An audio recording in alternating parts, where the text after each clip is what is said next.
Gonna pick up on slide 65. We're gonna actually skip 62, 63, and 64. Yeah. So, okay. Sometimes I include this section, sometimes I don't. It's kind of, and hey, boys, do you want me to pick your spots? I will. I'm a good seat picker. Okay. We're skipping it because it's a little bit more of an explanation and showing you a little bit more about what these electrons can do. But it's not necessary, it's not something that is required or tested. So we're actually gonna just skip that. I put it in there just in case we do it, but we're gonna skip it for this year. So we're gonna pick up on slide number 65, all right? So this is our last new word, ions. So what changes with an isotope? So it's a version of an element that has a change number of what? What changes with an isotope? Are you changing the proton, the neutron, or the number of electrons with an isotope? So if I have the isotope of carbon, what changed? What's different than the normal carbon? Nope, because then that would change, right? If you change the number of protons, then you wouldn't have carbon anymore, because protons are permanent. The neutron, right? You had a 33% chance of guessing right? You had the proton, the neutron, or the electron. So the isotope is changing the number of neutrons, okay? So now we're going to talk about ions, and it's changing the number of electrons. So they can either give electrons away, or they can take them from some other element. But you're either adding or getting rid of electrons, all right? So, oh, I lost it. There it is. We know that the goal of all elements is to become stable and satisfied. Stable and satisfied. And the way that happens is by having a full octet or a full valence level filled. And that happens in Gilbert and Egypt. You guys need to be paying attention up here. Not so much chatting to each other. Okay, thank you. Yes, do that. Get your notes out, please. You have them? Okay, have them out, just like everybody else. So this is found in group 18, which is also valence group 8, right? All the way on the far right-hand side of your periodic table, okay? The reason that they're considered stable and satisfied is because that outer level is full, right? So they don't want to gain anymore because that would jump them up to the next energy level, and they'd only have 1 in it. And they don't want to take any away because then they'd have 7 in that level instead of 8, and they'd be doing everything they could, like the halogens, to try to get full. So group 18 or valence group 8 is the end game for these elements. They want to have that valence full. So elements that do not have a full outer level can form something called ions. So every other group, 1 through 17, is trying to get full, so they form ions to help them reach that full energy level.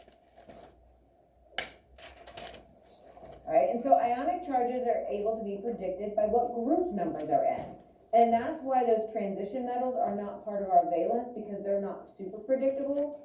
And we'll talk a little bit about that more later. So really, you're looking at the number of valence electrons they have, and that's going to tell you how many electrons they need to give away or they need to get. So if you have an element that is in group 1, it has 1 valence electron. So we know if it would just get rid of that 1, it could drop back down, and that energy level below it would be full. So forming an ion actually makes it more stable. And so if you get rid of an ion, get rid of an electron, let's start with saying it right.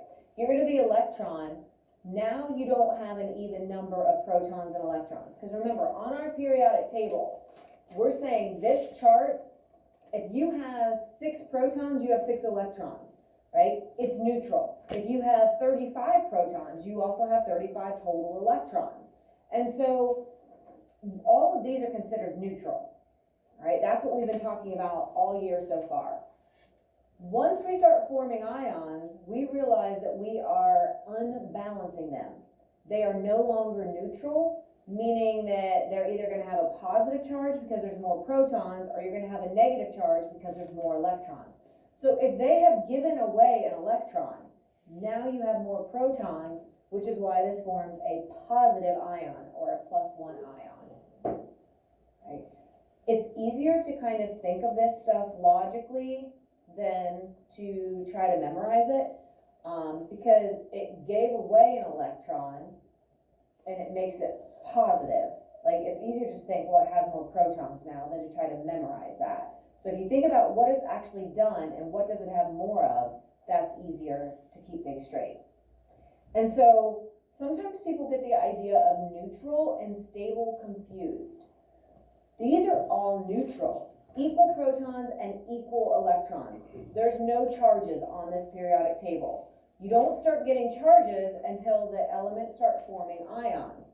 So all of these are neutral, but they're not stable unless they're over here in group 18 or valence group 8.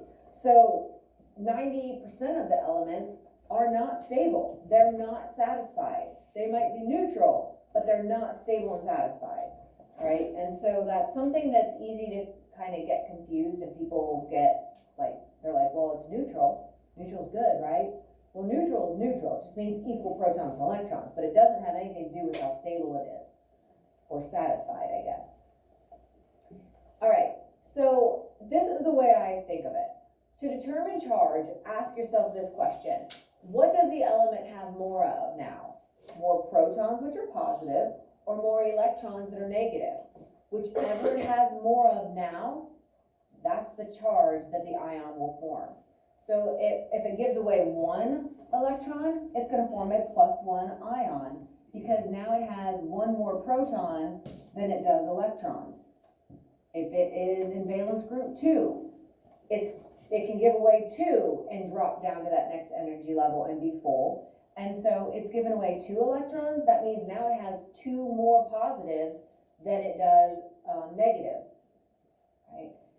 These are called variable charges. These are our transition metals again. Those transition metals, those 10 groups, it can form a +2, a +3, or a +4. And so that's why we can't put them in a valence group. I would have to tell you what type of ion they're forming, a +2, a +3, or a +4. All right, and we'll deal with that a little bit more next unit. As we go over here to valence group 3, which is also group 13, these have 3 valence electrons, right? Well, they're going to give away 3. Now they have 3 more positives. So they have a positive 3 ion that they're going to form. So all of these will form a +3. Notice at 4, well, 8 is our magic number. 4 is right in the middle. So these are kind of special. They can either give 4 or take 4, depending on kind of what's around or what the situation is. And so a lot of these are our metalloids, where they can act like a metal or a non-metal, all right? Because the ones that give away an electron and become positive, they are going to be the ones that are our metals. The metals always give electrons, so they will always form a positive ion, a +1, a +2, a +3, or possibly even a +4 over here in valence group 4.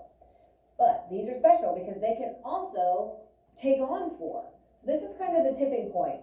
At valence group 4, they can either give away 4 or they can take 4. So if they take 4, now they have more electrons, right? They have 4 more electrons than they do protons, so they form a -4, right? Sometimes people get confused and they think that that positive means you're adding 3, like you're adding 3 electrons, and really the plus means that you have more protons. So this is not subtraction and addition when you see those plus and minus signs. And so sometimes that like gets people totally flipped.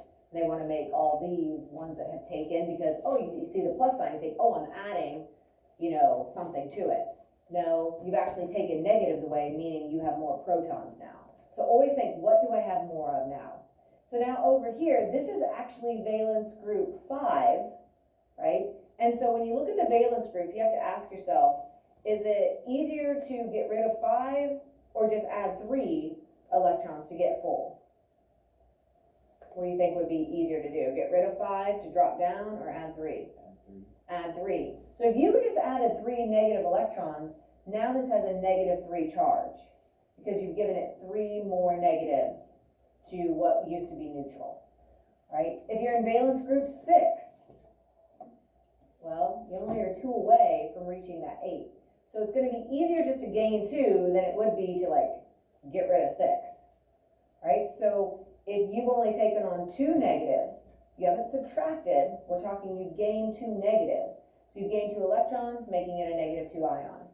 And then finally our halogens over here, they are valence group 7. So they have 1 electron that they need.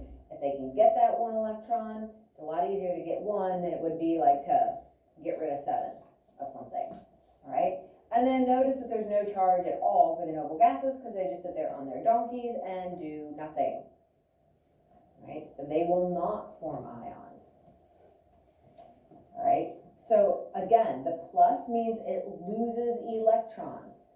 It doesn't mean that you're adding anything. This is not an addition sign. This negative means it gains electrons. This negative sign is not subtracting. All right, so you can see how people could, if you're thinking of it in addition and subtraction, it could get confusing. All right, so I'll always try to be okay, what does it have more of now? Okay, that's the overall charge. Okay, and so again, you can see helium is that special one. It only has 1 energy level and it can only hold 2, and it has 2, so it's full. The rest of these all have 8 or that octet. Hopefully you picked up on that oct, meaning that prefix for 8, right? So that octet, meaning that there are 8 valence electrons out here, and they will not form our ions. If you look at your periodic table, get it out real quick. I want to see it real quick, if you don't care. Okay, so if you look at the very top and the very bottom, in my handwriting for the valence groups, up above there, you'll also see a plus, a plus, a plus, a plus minus, a minus, a minus, minus. You'll see those charges are filled in, right? I put those charges there. I also did it down here for you. And so if you're ever looking for what ion an element in that group will form, it's there. It's on your table for you. It's also something that you can figure out because if you're in valence group 1, well, it only has 1 electron to get rid of in that outer shell, and so it's going to get rid of it and form a 1, and now it has more positives, making it a +1. Same thing here. It has 2 to get rid of, more protons, so it's a +2 ion. So these are going to be our plus or our positive ions. And the metals are always the positive ones. So they're the ones that are giving to the non-metals, which are over here on the right-hand side of the table. Valence group 4 is that plus or a minus, depending. So sometimes it'll give, sometimes it'll take 4. And then these, for valence group 5, 6, and 7, they are always going to be the takers. They are the non-metals. So they're always taking electrons from the left side of the table or those metals. So metals are the givers, non-metals are the takers. So it forms a really nice partnership when we get to bonding where elements start coming together, where they're not just isolated by themselves. Okay? And that's something that we'll spend a lot of time on next unit. Okay, so to help kind of visualize this and see what's going on, we're going to draw these things called Lewis dot models or Lewis structures. And so what you do is you put the atomic symbol or that abbreviation of the element, and then you look at how many valence electrons it has, and you represent them. So you have 2 here, 2 here, 2 here, and 2 here that you could possibly have. to show that you can hold up to 8 valence electrons. Now, obviously, helium and hydrogen can only hold up to 2, but all the other elements you'd be able to hold up to 8. And so 2 dots per side is how you would represent these electrons. So it just gives you a visual way to kind of see what's going on with the electrons. And if you can see the electrons, then you can see, oh, it's easier for them to get rid of this many, or it's easier for them to take this many, right? So we're going to find out which group your element is in. So we're looking at our valence groups, again, the colored ones. I could tell you the valence or what ion it's going to form, and you could do the transition metals, but I would have to give you that information. The valence, all these groups 1 through 8, obviously you can just tell by looking at the table. So if you look at the valence group, you also know how many electrons it has in the valence level, which is why they're considered those valence electrons.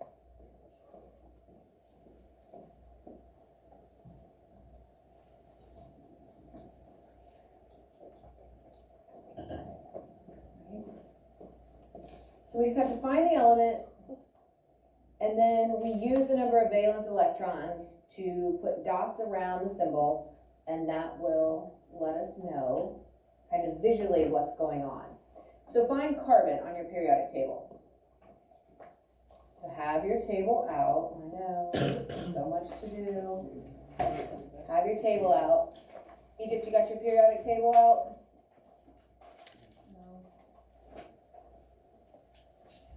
All right, so what valence group is carbon in? What valence group? Brookston? 4. 4. So how many dots am I going to have? 4. So here's how you do it. It's typical to put 1 dot around, and then if you needed to double up, then you kind of go again. So it kind of goes counterclockwise, starting at the right. I don't know why. Like, I'm not going to be super picky about that. But if you watch up here, it will put the dots in. So look up here, and so you're going to start at the right. Oh, sorry, there's words first. So we write the symbol, yes. And then we know that carbon is in group 4, valence group 4, so it has 4 valence electrons. And then starting at the right, we're going to draw the 4 electrons in a counterclockwise motion around the symbol. So now watch. Okay, so it's going to go to the right, top, left, bottom. And then if we need more, we'd start over to the right, top, left, and bottom again. Again, I'm not, like, if you'd put 2 and 2, like, I'm not going to count it wrong. I'm glad that you realize that there's 4 valence electrons you're trying to represent. This is more traditional to do it this way. Okay, pretty easy, right? All right, so it should look like this. And then again, just double check. If you have 4 dots, you better find carbon in valence group 4, and you do. So you are correct. Check those 4 dots. Okay, now you have a spot to work. We're going to kind of do these together. So hydrogen. Tell me the valence group. Ooh, sorry. Stop. The valence group that hydrogen is in. Gilbert? Valence group 1. All right. So I write my symbol. So in that little, you have that little table. So, or I'm sorry, it's above the table. So we're going to practice these with, and so if there's only 1 dot, we start to the right, so we're just going to have a dot to the right. And that's it. So fill in your dot. This is not rocket science this morning, which is good. Okay. Now, well, we'll wait on that. All right, let's go to phosphorus. Find phosphorus. You're locating the valence group that phosphorus is in. What do you, wait, hold on. You just answered 1, which I appreciate. What'd you say? 5. Valence group 5. So how many dots, Billy? He's like, dang it, I was in the middle of a good yawn. Brady says there's, yeah, valence group 5, so you're going to have 5 dots. So starting with the right, you're going to go right, top, left, bottom, and then repeat to the right. So looking at this, is it gonna be easier for this phosphorus to get rid of 5 or to gain 3? What do you think, looking at this, would be easier to do? Probably just gain 3, so don't do this on your paper. But if it would take on 1, 2, 3 more electrons, now it has more negatives, right? It has 3 more. So look at phosphorus up above or down below that column. What charge do you see written in my handwriting there? -3, and that's where that comes from. Oh. I have gained 3 negatives. So it's not a +3 because you're gaining or adding. It's, you have 3 more negatives. So what do I have more of? Negatives. So my sign is negative and it's 1, 2, 3 of them. -3. Okay. Let's go to calcium. Echo, what group do you see calcium in? Okay, so it's in valence group 2. So you're telling me it's going to have 2 electrons? 1, 2. Okay? And she even went a step further and said +2, which is correct. Is it going to be easier for me to add 6 more electrons? Go 1, 2, 3, 4. I need more electrons. 5, 6. Is that easier to do? Or just get rid of those 2? She's saying get rid of the 2. So if I get rid of 2, I've lost negatives. So what do I have more of? Positives. Good. So this is the +2. All right, argon. Argon. All right, so Maddie, what valence group do you see argon in? Okay, so valence group 8. So how many dots is it going to have, Ethan? Okay, so right, top, left, bottom, right, top, left, bottom. Perfect octet. Is it going to do anything? Is it going to form an ion? It's not going to take any and it's not going to lose any. You can't make it do anything. It's going to sit there on its donkey. The noble gases. Okay. Chlorine, what you got? Valence group 7. So how many dots? Thank you. Right, top, left, bottom, right, top, left. Okay. I have 7. So is it going to be easier just to add the 1 or to get rid of all 7 of those? Let's add 1. But we're adding, so it's not a plus sign, but we're adding negatives.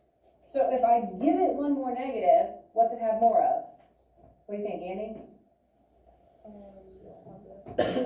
So I've given it a negative, so it's more positive now? More negative. And I've only given it 1, so it's a -1. So look at your periodic table. For chlorine, you should see a -1 up above, like by my valence group, or down below where I have it handwritten in as well. That's where you're going to find those charges. And then finally, aluminum, or like our British friend said, aluminium. Okay, so she says it's in valence group 3, so we're going to have 3 dots.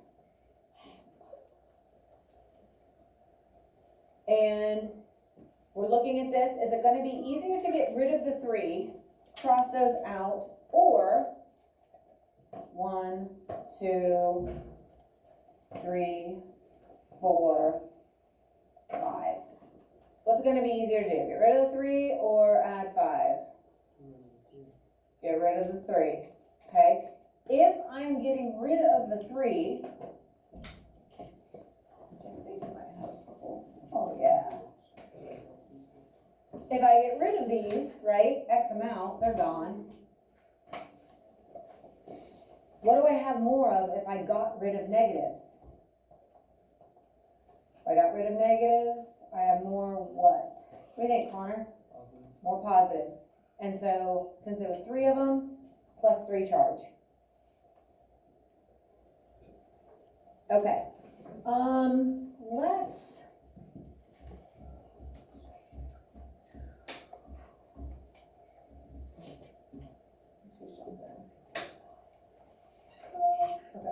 Okay, let's stop there. And go to, I have 2 videos that we need to watch, so, the first one